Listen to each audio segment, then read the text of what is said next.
Curious about volcanic eruptions? Today, we'll create a lemon volcano right in your kitchen. Start by slicing the top off a lemon and using a spoon to gently mash the insides, releasing juicy citrus. Add a few drops of food coloring for vibrant lava. Then sprinkle a spoonful of baking soda into the lemon.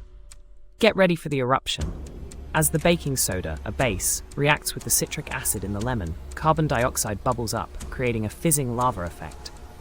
Remember to lay down a tray for easy cleanup and enjoy the colorful, safe reaction that demonstrates the basics of acid-base chemistry.